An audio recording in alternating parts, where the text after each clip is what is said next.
குலசேகரம் அருகே உலர்குளத்தில் ஏற்பட்ட தீ விபத்தில் 4 டன் ரப்பர் ஷீட்டுகள் எரிந்து நாசம். கன்னியாகுமரி மாவட்டம் குலசேகரம் அருகேயுள்ள பிணந்தோடு பகுதியைச் சேர்ந்தவர் ஜார்ஜ், வயது 63. ரப்பர் ஷீட் வியாபாரியான இவருக்கு சொந்தமாக அதே பகுதியில் உலர்கூடம் ஒன்று உள்ளது. இந்த உலர்கூடத்தில் சுமார் 4 டன் ரப்பர் ஷீட்டுகள் உலர வைக்கப்பட்டிருந்தது. இந்த நிலையில் நேற்று அதிகாலை 4 மணி அளவில் உலர்கூடத்திற்குள் இருந்து திடீரென புகை கிளம்பியுள்ளது.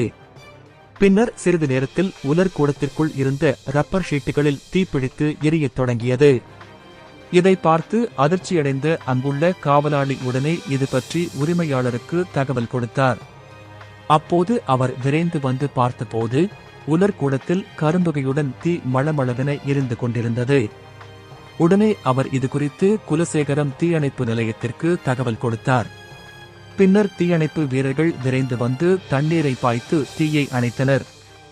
எனினும் உலர்கூடத்தில் உலர வைக்கப்பட்டிருந்த 4 டன் ரப்பர் ஷீட்டுகளும் தீயில் எரிந்து முற்றிலுமாக நாசமாகின.